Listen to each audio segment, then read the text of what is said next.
Hi guys, அனைவருக்கும் புதுவருட நல்வாழ்த்துக்கள். இன்றைக்கு நாம புதுவருஷ ஸ்பெஷலாக சிக்கன் பிரியாணி செய்ய போகிறோம். அதுக்கு முன்னாடி இந்த சேனலுக்கு யாரும் ஃபர்ஸ்ட் டைம் வந்திருந்தீங்கன்னா லைக் பண்ணுங்க, ஷேர் பண்ணுங்க, மறக்காம சப்ஸ்கிரைப் பண்ணுங்க.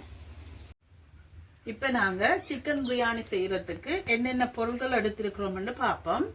முதலாவதா 1.5 கிலோ அரிசி, பாஸ்மதி அரிசி எடுத்து வச்சிருக்கிறோம். 1.5 கிலோ சிக்கன் எடுத்து வச்சிருக்கிறோம். 1/2 கிலோ பெரிய வெங்காயம், 1/2 கிலோ தக்காளி பழம், 10 முட்டை. இது ஏன்னு சொன்னால் எங்களோட பிரியாணியோட அவிச்சு முழு முட்டையை அப்படியே வச்சு சாப்பிட்றதுக்கு. மற்றது 1/2 கிலோ அளவான தயிர். இது என்னன்னு சொன்னால் இதில் தயிர் பச்சடியும் செய்ய போகிறோம், பிரியாணிக்கும் பயன்படுத்த போகிறோம்.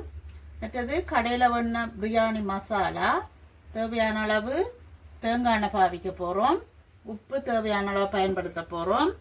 பச்சை மிளகாய் எங்களோட தேவைக்கு இப்போ கொஞ்சம் சின்ன ஆக்கள் இருந்தால் குறைச்சி பாவிக்கலாம், பெரிய ஆக்களுக்கு மட்டும்தான் கூட பாவிக்கலாம். அதோட இஞ்சி உள்ளி எடுத்து வச்சிருக்கிறேன். இங்கால கருவேப்பிலை ரம்பையில் எடுத்து வச்சிருக்கிறோம். இப்போ நாங்கள் எடுத்து வச்சிருக்கிற இந்த பாஸ்மதி அரிசியை ஒரு 20 நிமிஷம் தண்ணீரை ஊற விட போகிறோம்.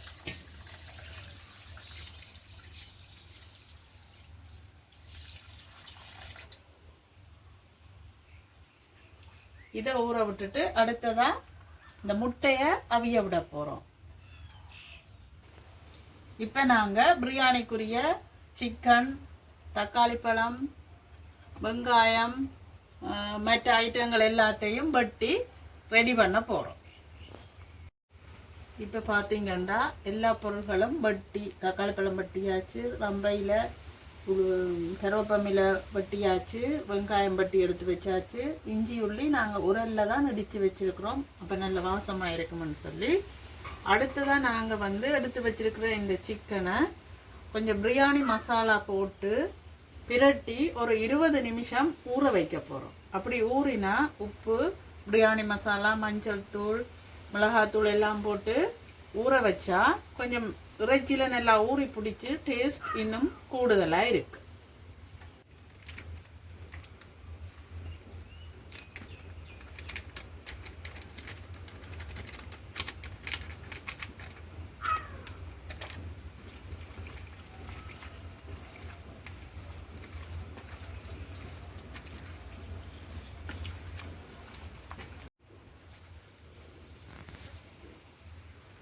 இப்போ நான் மசாலா தூள் சேர்த்துட்டேன், அதோட மிளகாத்தூளும் சேர்த்துட்டேன். ஆனால் கொஞ்சம் மிளகாத்தூள் காணாதபடியாக இன்னும் ஒரு கரண்டி மிளகாத்தூள் சேர்க்க போகிறோம். சேர்த்து பிரட்டிட்டு அதோட உங்களுக்கு தேவையான அளவு உப்பு.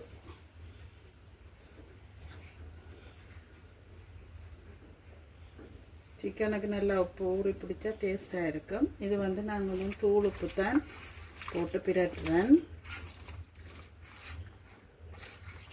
அதையும் பிரட்டிட்டு கொஞ்சம் மஞ்சள் தூள், ஒரு 1/4 டீஸ்பூன் அளவு மஞ்சள் தூள் போட்டு எல்லாம் பிரட்டி சிக்கனை ஒரு 20 நிமிஷம் அளவில் ஊற வைக்கிறேன்.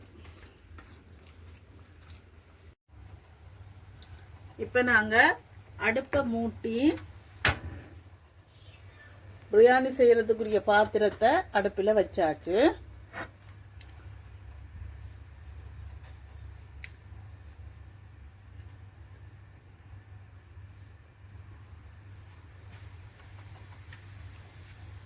பாத்திரம் நல்லா சூடேறி காஞ்சு கொண்டு வருகுது.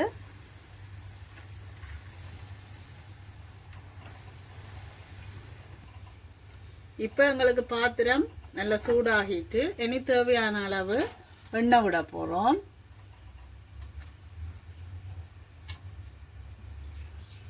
எண்ணெய் விட்டாச்சு. எண்ணெயும் கொஞ்சம் நல்லா சூடேறட்டும்.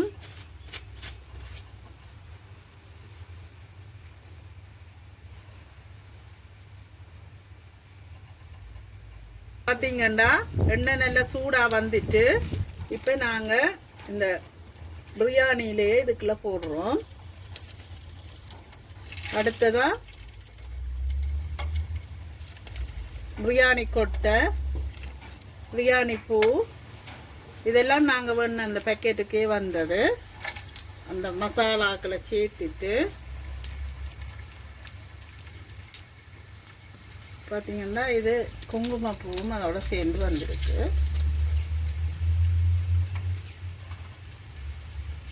எல்லாத்தையும் போட்டு ஒருக்கா இப்படி சட்டியில் சூடாக்கிட்டு இப்போ நாங்கள் எடுத்து வச்சுக்கிற பச்சை மிளகாயை அப்படியே கீறாமல் முழுசாக போட போகிறோம். என்ன சொன்னால் இது வாசத்துக்கு தான் பச்சை மிளகாய் பாவிக்கிறது, உரைப்புக்காக இல்லை. அப்படியே முழுசாக போட்டு அதையும் ஒருக்கா சட்டியில் வதங்க வச்சுட்டு அப்படியே நல்ல ஒரு வாசம் வருது வதங்கி கொண்டு. அடுத்ததான் நாங்கள் வெட்டி வச்சிருக்கிற இந்த பெரிய வெங்காயம் வதங்க விட போகிறோம்.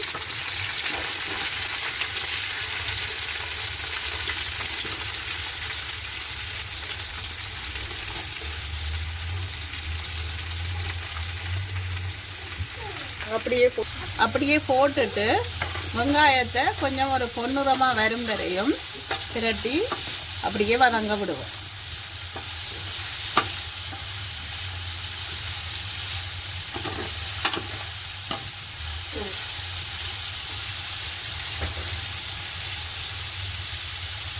அப்படியே ஒரு நிமிஷம் வதங்க விட்டுட்டு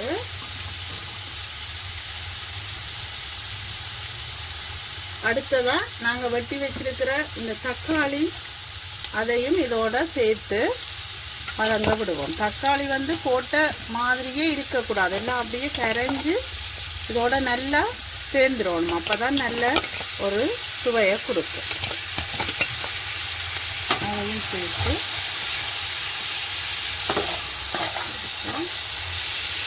கிளறி ஒரு கொஞ்ச நேரம் மூடி விடுவோம்.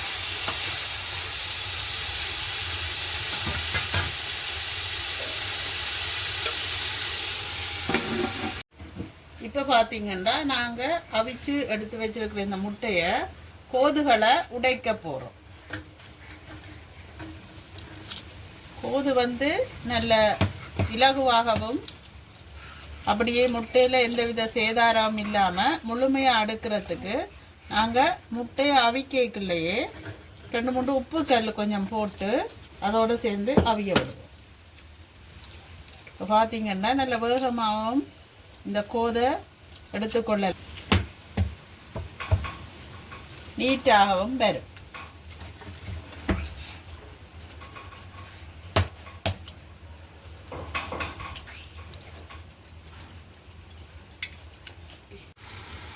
இப்போ நாங்கள் மூடியோருக்க திறந்து பார்ப்போம் என்ன நிலைமையில இருக்குதுன்னு சொல்லி.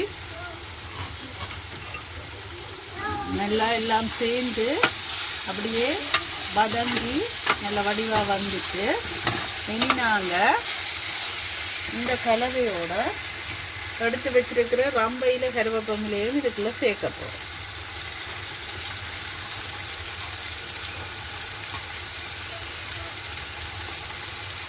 அதையும் சேர்த்துட்டு அடுத்தது இஞ்சி உள்ளி இடித்து வச்சிருக்கிறோம், அதையும் இதோட சேர்த்து கொள்ளும்.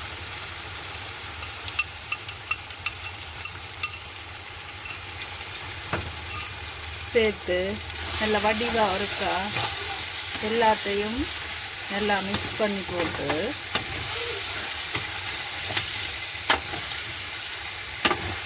கொஞ்சம் உப்பு சேர்க்க போகிறோம். ஏற்கனவே நாங்கள் சிக்கனில் உப்பு சேர்த்து வச்சிருக்கிறபடியாக இதுக்கு அதிகமாக தேவையில்லை, தேவையான அளவு உப்பை சேர்த்துட்டு இப்போ என்னோட டேஸ்ட் பண்ணி பார்த்துட்டு தேவையான சேர்க்கலாம்.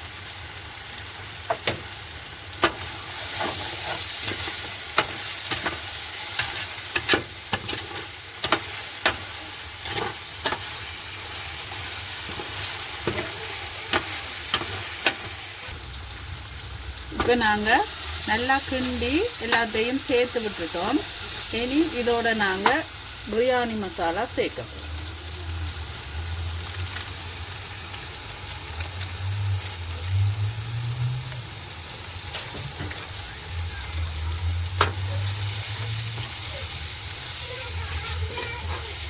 பிரியாணி மசாலா செய்கிறதுக்கு நல்ல ஒரு வாசமாக இருக்குது. இதோட எங்களுக்கு கொஞ்சம் உரைப்பு தேவைன்றபடியாக ஏற்கனவே சிக்கன்லேயும் உரைப்பு சேர்த்தபடியாக கொஞ்சம் மிளகாத்தூளும் சேர்த்துக்கொள்ள போகும்.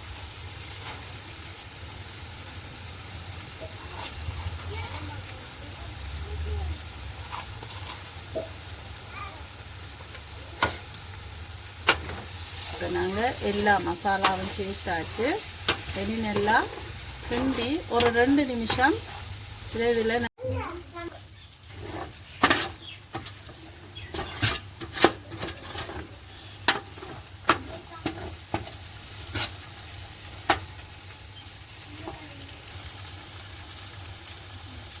இப்போ வதங்கிட்டுது.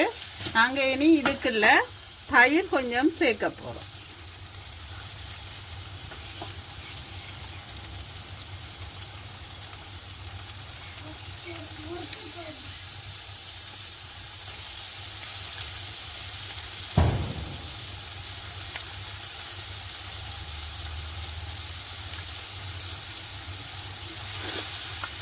இப்போ தயிரையும் சேர்த்து நல்லா திருப்பி ஒருக்கா அடியில் அடிப்பிடிக்காமல் நல்ல வடிவாக கிண்டி விடுவோம்.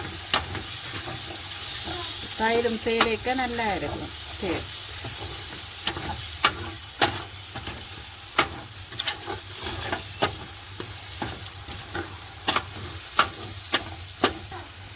இப்போ எல்லாம் நல்ல பதத்துக்கு வந்துட்டு எங்களுக்கு மசாலா எல்லாம் சேர்ந்து தயிர் எல்லாம் சேர்ந்து இனி நாங்கள் இந்த ஊற வச்சிருக்கிற சிக்கனை இதோட சேர்க்க போகிறோம்.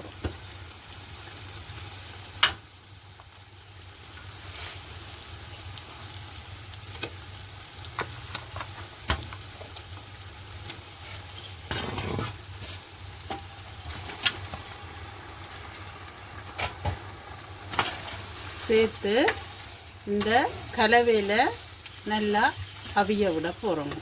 ஒரு 10 நிமிஷம் அவிய விட போகிறோம்.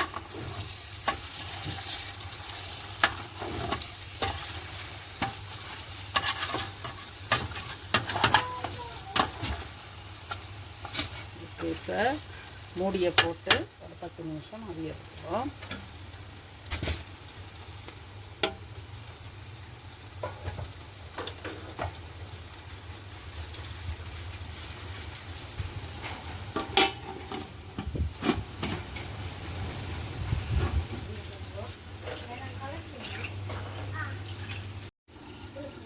இப்போ நாங்கள் ஒருக்கா திறந்து பார்ப்போம்.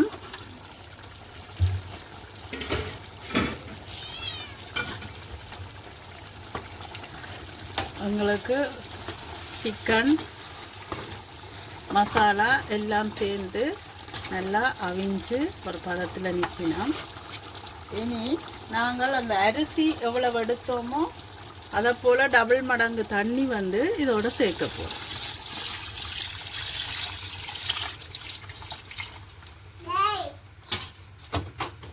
சேர்த்து இப்படியே ஒருக்கா ஸ்லாவில் வைப்போம்.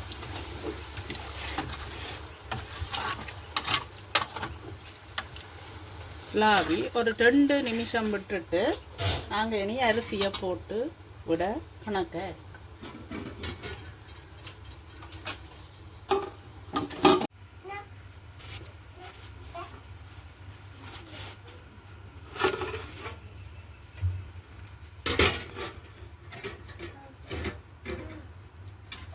இப்போ பார்த்தோம்னா நாங்கள் சேர்த்துருக்கிற தண்ணியும் சேர்ந்து கறி நல்ல வடிவாக கொதித்து வந்துட்டு இனி நாங்கள் ஊற வச்சிருக்கிற அரிசியை சேர்க்க போகிறோம்.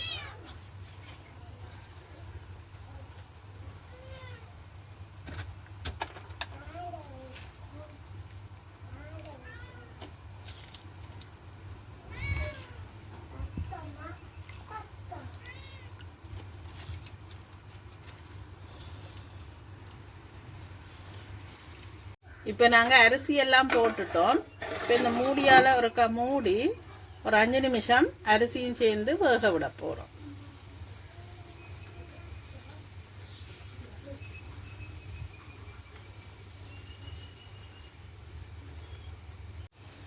இப்போ நாங்கள் தண்ணியெல்லாம் வற்றி சோறும் நல்லா அவிஞ்சு வந்துட்டான்னு பார்ப்போம்.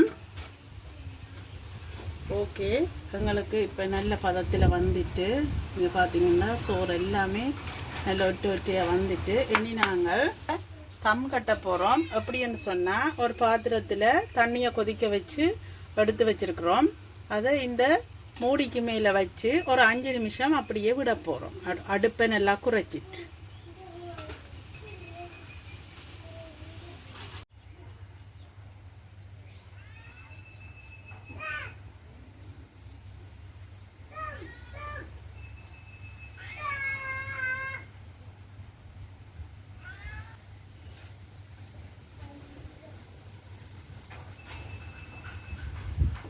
இப்போ பார்த்தீங்கன்னா தம் கட்டியாச்சு. இனி நாங்கள் இந்த மேலே இருக்கிற சுடுதண்ணி பாத்திரத்தை எடுத்து வச்சு போட்டு எப்படி இருக்குன்னு பார்க்க போகிறோம்.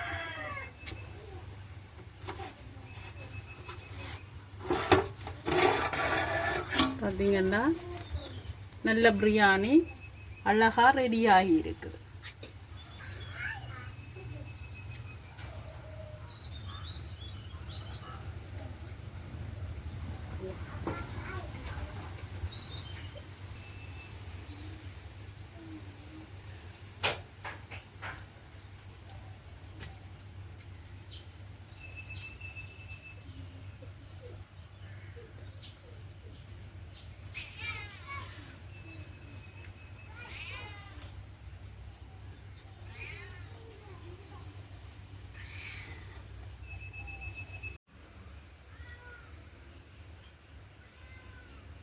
சுட சுட பிரியாணி ரெடி. இன்னும் ஒரு வீடியோவில் சந்திப்போம்.